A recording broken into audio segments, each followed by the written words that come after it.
to speak in Indonesian language. Oke, nama saya Risa Miranti. Di sini saya akan presentasi mengenai proposal penelitian saya yang berjudul The Effect of Return on Asset, Current Ratio, Capital Structure, and Directors' Remuneration and on-firm value. Case study on subsector food and beverage sector companies in Malaysia Exchange 2018 until 2021. Nah, oke, untuk latar belakangnya di sini saya itu mengambil food and beverage karena dalam perusahaan food and beverage ini, perusahaannya itu mengalami peningkatan secara signifikan karena dalam masa pandemi COVID-19 ini penjualan semakin meningkat. Nah, di sini itu ada latar belakang yang dimana perusahaan-perusahaan food and beverage yaitu perusahaan The Lady, terus juga dan Nestle mengalami penurunan yang signifikan. Bisa dilihat bahwa pada grafik tersebut nilai harga saham The Lady yaitu 62 turun menjadi 49,1, turun lagi menjadi 37,5 dan sampai 33,52. Nah, kenapa mengalami penurunan seperti ini? Karena adanya kebijakan pemerintah yang berubah-ubah. Di sini itu penelitiannya dari tahun 2018 hingga tahun 2021. Terus juga kenapa adanya penurunan seperti ini? Karena pandemi COVID-19 adanya kan kebijakan movement Malaysian control, right? Nah, teman-teman di sini ada yang pernah investasi? Pernah. Biasanya kalian semua ngelihat investasi itu dari mananya? Profit, harga saham. ISB. Oh iya. Nah, jadi kalau misalkan harga sahamnya itu tinggi, berarti nilai perusahaannya tersebut baik. Nah, kalau misalkan kalian mau investasi di saham, berarti harus melihat harga sahamnya yang tinggi. Jadi dia itu nilai perusahaannya baik. Nah, di sini itu saya melakukan penelitian mengenai nilai perusahaan. Jadi nilai perusahaannya di sini dihitung menggunakan Tobinski. Yang dimana dalam Tobinski itu adanya total aset, total equity, pembagian total aset dan total equity sehingga bisa terlihat perusahaan tersebut, kinerja perusahaan tersebut baik atau tidak baik. Next. Nah, di sini untuk rumusan masalahnya, yang pertama, apakah return on asset berpengaruh terhadap nilai perusahaan? Yang kedua, current ratio berpengaruh terhadap nilai perusahaan? Yang ketiga, apakah struktur modal berpengaruh terhadap nilai perusahaan? Yang keempat, apakah remunerasi direksi berpengaruh terhadap nilai perusahaan? Nah, untuk tujuan penelitiannya, yang pertama, untuk mengetahui pengaruh return on asset terhadap nilai perusahaan. Yang kedua, untuk mengetahui pengaruh current ratio terhadap nilai perusahaan. Yang ketiga, untuk mengetahui pengaruh struktur modal terhadap nilai perusahaan. Yang keempat, untuk mengetahui pengaruh remunerasi direksi terhadap nilai perusahaan. Nah, di sini ada manfaat penelitian. Jadi, manfaat penelitiannya itu dibagi dua, ada manfaat teoritis dan juga ada manfaat praktis. Untuk manfaat teoritisnya sendiri, dari adanya penelitian ini diharapkan dapat menambah pengetahuan dan wawasan khususnya mengenai return on asset, current ratio, struktur modal, dan remunerasi direksi terhadap nilai perusahaan pada perusahaan food and beverage yang terdaftar di Bursa Malaysia pada tahun 2018 sampai dengan tahun 2021. Nah, untuk manfaat praktisnya, yang pertama itu bagi investor atau calon investor, penelitian ini diharapkan dapat membantu investor untuk menilai kinerja suatu perusahaan. Melalui penelitian ini, semoga investor dapat lebih bijak mengambil keputusan. Nah, yang kedua, manfaat untuk peneliti, hasil dari penelitian ini semoga memberikan pengetahuan bagi saya sebagai peneliti tentang nilai perusahaan. Selanjutnya, bagi peneliti selanjutnya diharapkan mampu dijadikan referensi atau acuan dalam melakukan penelitian sejenis. Nah, landasan teori yang digunakan pada penelitian ini menggunakan teori signaling teori. Nah, teori signal ini pertama kali ditemukan oleh Spence pada tahun 1973, mengatakan bahwa pengirim pemilik informasi menyediakan sinyal berupa informasi yang mencerminkan keadaan sebuah perusahaan yang menguntungkan bagi penerima atau investor. Nah, jadi sinyal-sinyalnya ini berupa laporan keuangan yang dimana laporan keuangan itu adalah acuan sebagai sinyal dalam mencari variabel-variabel return on asset, terus struktur modal, dan lain sebagainya. Nah, di sini ada nilai perusahaan. Teman-teman di sini tahu nggak nilai perusahaan itu apa? Ada yang tahu? Nah, jadi menurut Harmono, tahun 2019 pada halaman 233, nilai perusahaan adalah kinerja suatu perusahaan yang dilihat dari harga saham yang dibentuk oleh permintaan dan penawaran pasar modal, merefleksikan dari penilaian pandangan masyarakat terhadap kinerja perusahaan.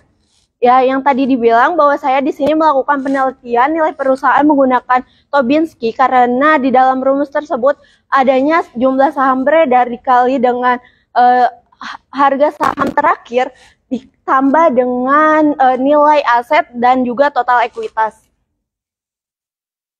Nah, di sini ada return on asset. Ada yang tahu?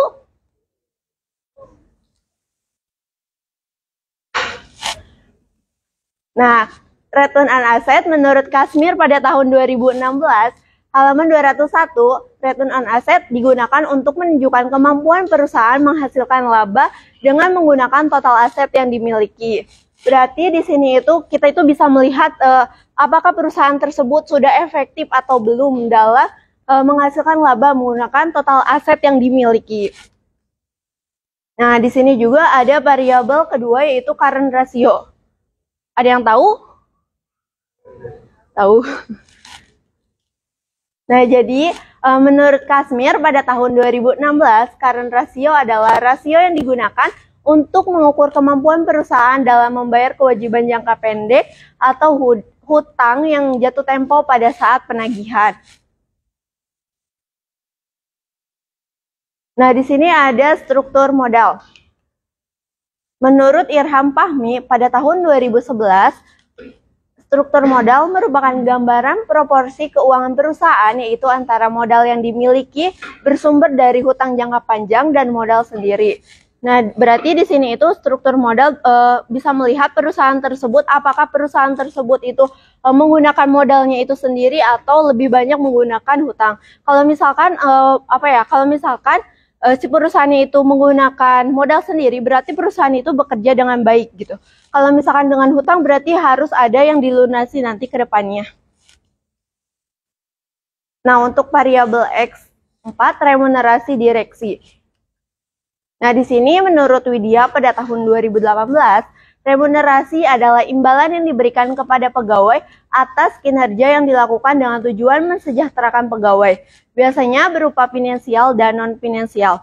Nah, berarti remunerasi ini kalau misalkan imbalan atau gaji yang diterima oleh pegawai tersebut bisa lebih besar, berarti akan meningkatkan nilai perusahaan tersebut. Misalkan gini, kalau misalkan kita tuh dikasih gajinya itu lebih besar, misalkan dari UMR yang ada gitu. Nah, berarti nilai otomatis motivasi seorang pegawai perusahaan itu akan lebih meningkat. Nah, jadi makanya dari itu nilai perusahaannya juga akan terus baik. Nah, untuk penelitian terdahulu, di sini ada penelitian terdahulu. Jadi saya itu mengambil penelitian dari Nur Fitri Nurhayati, Nurul Patona, Islam Hamdani, Arif Setiabudi, Sabrin Buyung Sarita. Nah, di sini itu perbedaan pada penelitian tersebut terletak pada variabel yang ada. Nah, untuk kerangka pemikiran, di sini itu ada signaling teori yang dimana tadi itu sinyal-sinyal tersebut itu berupa laporan keuangan. Jadi kita itu misalkan cara mengukur dari ROA, current ratio, struktur modal, terus remunerasi direksi, itu bisa dilihat dari signal. Signalnya itu adalah laporan keuangannya. Nah, kalau misalkan ROA-nya itu lebih meningkat, berarti nilai perusahaannya juga akan lebih baik. Dan current ratio juga sama seperti itu. Jadi kalau misalkan kita melihat dari struktur modal, misalkan dia itu hasilnya modal sendirinya itu lebih besar, berarti nilai perusahaannya itu akan lebih baik gitu. Jadi dia itu menggunakan modal sendiri untuk aktivitas perusahaan. Nah, untuk ROA dan current ratio itu berarti kinerja perusahaan atau efektivitas perusahaan yang dijalankan itu lebih baik.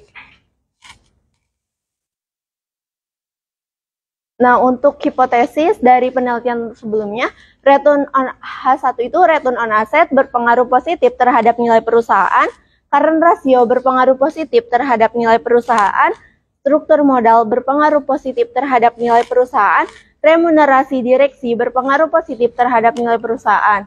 Nah, untuk metode penelitiannya, jenis penelitian yaitu penelitian kuantitatif, jadi mengacu pada laporan keuangan atau terdapatnya sebuah angka-angka yang harus dihitung.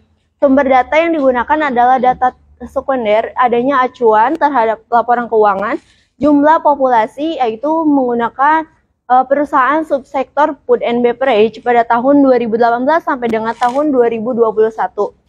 Sampelnya itu teknik pengambilan sampel yaitu sampling process purposive. Nah, di sini ada operasional variabel.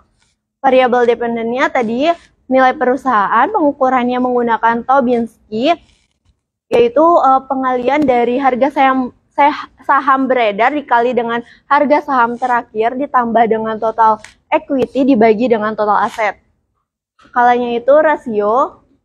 Nah, di sini ada variabel independen, return on asset. Rumusnya itu laba bersih setelah pajak dibagi dengan total aset dikali 100%. Yang kedua ada current ratio. Rumusnya itu aktiva lancar dibagi dengan utang lancar dikali 100%. Yang ketiga ada struktur modal. Rumusnya itu saya menggunakan debt equity ratio. Rumusnya total hutang dibagi dengan total ekuitas dikali 100%. Nah, di sini ada remunerasi direksi. Rumusnya itu LN dikali dengan total remunerasi direksi. Nah, untuk analisis datanya, di sini menggunakan uji asumsi klasik, yang dimana uji asumsi klasik itu untuk menguji normalitas data. Apakah data tersebut sudah normal atau belum. Kalau misalkan data tersebut belum normal, berarti kita bisa menggunakan outlier case wise atau all case wise. Nah, di sini ada analisis linear berganda. Yang ketiga ada analisis koefisien determinasi. Yang keempat ada uji hipotesis, uji T, dan uji F. Apakah variabel X atau variabel dependen itu berpengaruh terhadap variabel independen tersebut? Kita bisa melihat dari uji T atau uji F tersebut. Mungkin cukup sekian presentasi dari saya. Mohon maaf apabila banyak kekurangannya. Sekian, wassalamualaikum warahmatullahi wabarakatuh.